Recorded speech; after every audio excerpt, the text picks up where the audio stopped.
Hello Guardians, it is Ebontis, and we are in week 2 of the Starcrossed exotic mission stuff.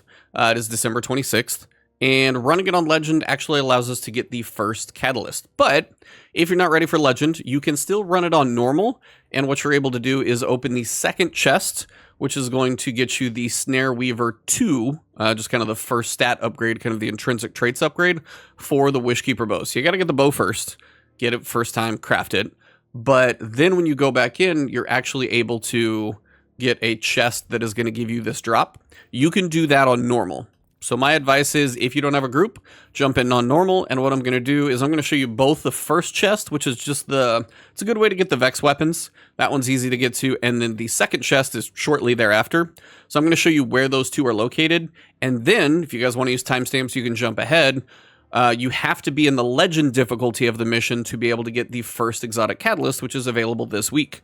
To get that quest, what you need to do is go to Marasov. She's going to give you the actual quest for the first catalyst, and then you're going to have a little puzzle inside. So if you want to jump ahead to the catalyst, you totally can. I'm just going to show you where the first two chests are, because one, they're easy to get to, and two, with the Snare Weaver 2 upgrade, you're eventually going to want to get 3 and 4, so you may as well start getting them now.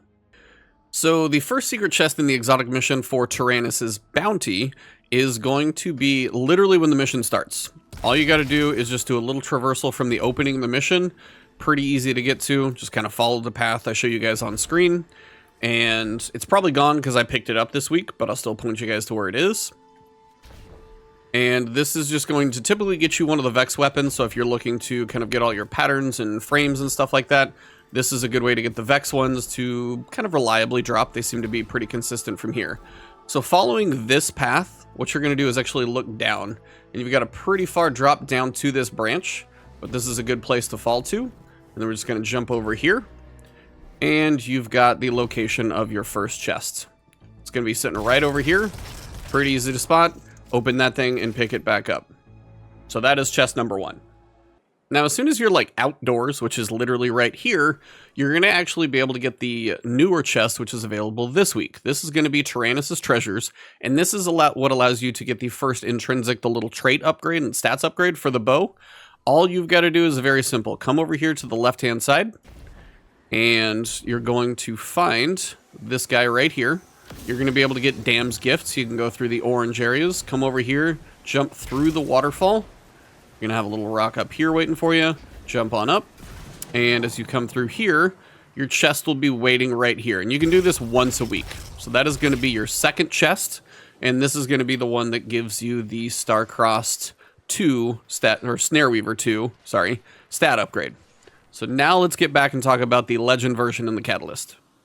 Alright, so now let's talk about how to get the exotic catalyst. Now, you're going to need to, 1, be ready for a Legend difficulty run. I'll put a few tips here at the end of the video. I do recommend either trying Fireteam Finder or finding a group. The enemies are pretty chunky, so unless you're just a beast solo player, a group's going to make this much easier. There's kind of no reason not to, especially with Fireteam Finder now. But Enduring Snare Refit is the first catalyst that we're going to be able to get. And you talk to Marasov, she's going to give you the quest for it. You need to boot up the mission on Legend difficulty, get inside, and then it's going to tell you it's in the Overland. This is the Overland. It's this, once you literally leave the interior part of like kind of the garden with the jumping on the tree leaves and stuff where that first chest is. Second chest, literally that's the Dam's gift thing where you run over through the waterfall. And then you're right here. It's this big bridge before you get to the first big boss that you got to kill with the Sire's buff. Now, what you're going to want to do is from about this section, you're going to see this area over here, and you're likely to see something right up there. But being as I've already done it, I'm going to have to put a little bit of footage over the top. So to actually activate the quest, what you're going to need to do is once you get to this area on Legend difficulty, just follow my path through here. And I'll show you guys kind of how I got across. Go around the backside, it's just much easier traversal. I tried to make the jump from the front, didn't quite work. This is much, much easier.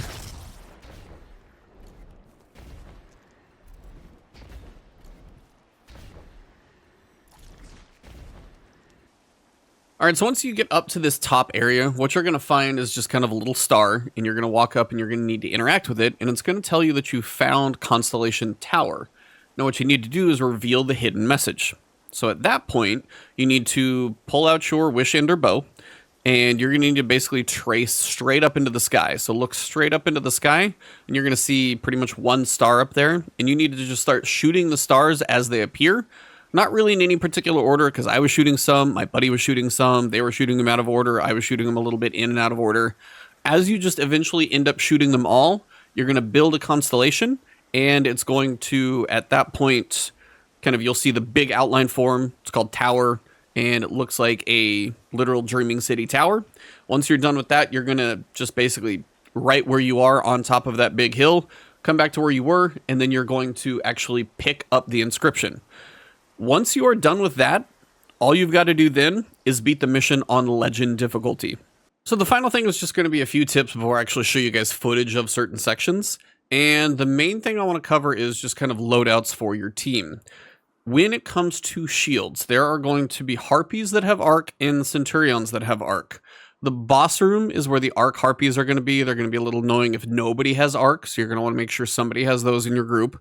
You're going to have void shields on a bunch of the little taken throughout, and they're going to be all over the place. So somebody with like a void machine gun or something is what I used, is going to be beneficial to get you through.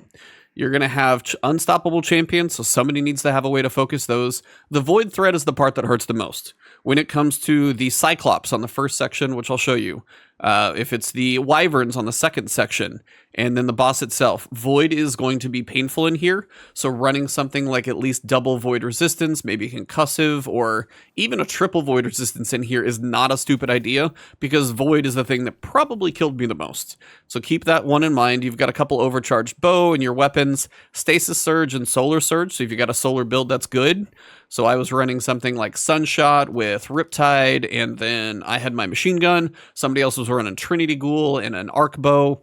Having something with range, because the Cyclops are going to be farther. If somebody's got a Wishender bow, that's going to be really nice because you've also got the overcharge on it. So those are a couple loadout options. Now let me talk you through a couple of the combat sections. So the encounters are going to be the same as the normal version. The difference on Legend is Void is just really going to hurt. So in the first section, where you've got the 3 symbols, and all you've got to do is get the Sire's obligation buff, so you can actually go damage the big shield chunky enemies. In that one, the biggest thing to watch out for is as you progress through, there's going to be a few of the Cyclops that are like perched really up high. Their Void shots will absolutely one-shot you with a Void threat.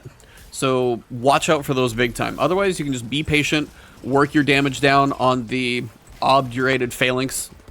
Work your damage on those slowly. If you run out of buff, go back, get some more. It's not really a big deal. Just make sure your whole team doesn't die. The big thing to watch for is those Cyclops. So if somebody's got one thing for range damage, whether it's a sniper rifle or a scout rifle that you feel you can put some good work in with, then that would be the way to work that section. And the biggest thing is just make sure you clear each of the areas in order. So somebody try and get a good side on the front door, figure out the symbol order, go around and, you know, check the right side, left side, and middle. When you get all 3 done, you'll be done with that section. The big thing is, as you make progress, taking out the phalanx, you're also going to have the unstoppable phalanx show up in certain areas.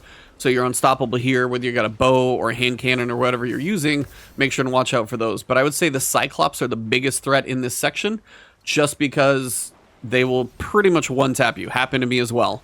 So watch out for those, and that should help you with that main section. So the next section is going to be where you get Dam's Gift, and you can go left, front, or right. This section is where the Wyverns are extremely difficult. So on this section, the Wyvern's Void Warplants will kill you very, very quickly. The one on the right isn't quite as bad. And this is where if you're working together, combine supers, take things out. And I would say stay together. Try not to split up because they're very chunky. The one on the right, you have a little room to work with. The one on the left will creep very close up to almost the wall. He won't leave the actual area, but he's going to get really close. So you might just have to pepper him from distance for a little while. And just take your time. Just take it slow, work him down with primaries. There's no real reason to rush this thing. It's not like you're going for a speed race. Take that one out, definitely from range. He's gonna be pretty much in sight the whole time. So he's not too bad. You can shoot him through a wall. Just be patient on that one. That's the one on the left. The one on the right, it's really not that bad. Maybe pop a big super, take that one out. And then finally the back one once you use Dam's Gift to go through the actual buff wall area, there's enough cover in there. If you're patient, make sure you're watching the floor or enemies, and sometimes if you're in there long enough, more will spawn. But the back one, just, you know, eventually if you can kill enough enemies, pop a super or something like that, take out the big back guy. The one that I think we definitely had the hardest time with both times is the left doorway. Once all 3 areas are cleared, when you come back out, you're going to have more Vex enemies.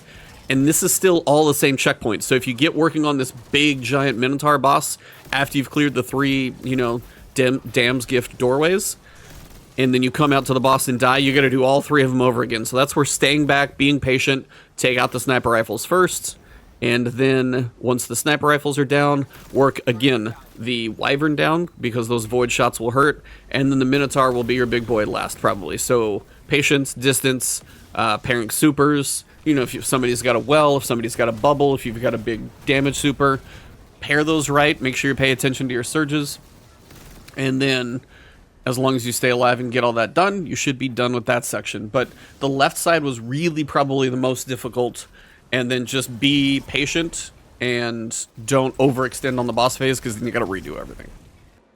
So after you traverse through and you get to the section right before the boss, it's basically right outside the boss's room. This is where you can pick up both buffs. You need to check which symbol order you need to go in, because remember, order does matter. And again, the biggest thing, these guys are chunky, so when you've got to go in some of the interior rooms, that's probably where you want to save your supers. The one that sits in the middle, kind of in the exterior area, you can back up, you can work them from range as long as you renew your buff pretty consistently. It's not too bad. There's more ads out here, so you can get a little bit of ammo back, hopefully. You're going to have a decent amount of void shielded enemies here. A lot of void shielded taken in all 3 of these areas, so this is where a void shielded weapon is going to be really beneficial. There's a few arc guys in here as well. These are going to be like the Centurions, so somebody have arc, somebody have void. This is where your shields are really going to come into play. Less shields up to this point. You're going to have some void up to now, but now you're going to get both coming in. And again, just look for your symbols. If you got to go middle, left, right, right, left, middle. Again, just if you're going on one of the interior sections where you need the Dam's Gift buff to actually, the whole buff to go inside, make sure, watch the timer on that buff to make sure you don't wipe. And then also, if you got to come back out and do damage, he doesn't get his health back. So, you know, spend your time in there as you can. Pop a super, go for the big stuff on those big chunky guys. A lot of void shields, as I said, everywhere. Work your way through here. This one really doesn't ever seem too difficult with the 2 groups I ran it with. It just depends on how much coordination you got, but just making sure you're not overextending. Finally, for the boss, the big thing I can tell you is I typically grab both buffs and I go to the right-hand side. Big, giant wall of cover from the boss, and if you're able to control it, you can work on the 2 main shielded phalanx. Once both of those are down, they're not going to come back, so once they're down, then you can work on the boss and just deal with the damage. But here's just the point: if you can work together on one of the phalanx from this side, one of them will go down, and then if you kill the first one, the other one's going to mosey over as well, so you'll be able to kill both. This is where you're going to have harpies floating up in the air, so somebody with a void weapon or an arc weapon in here is going to be very beneficial, but work on just phalanx 1, phalanx 2. Make sure you keep proccing that buff so you still are able to do damage in here. And also watch out for being detained. If you do pop your super, make sure you are not going to get detained. That's a really annoying thing to have happen, and get your super basically stripped off of you, so be careful about that.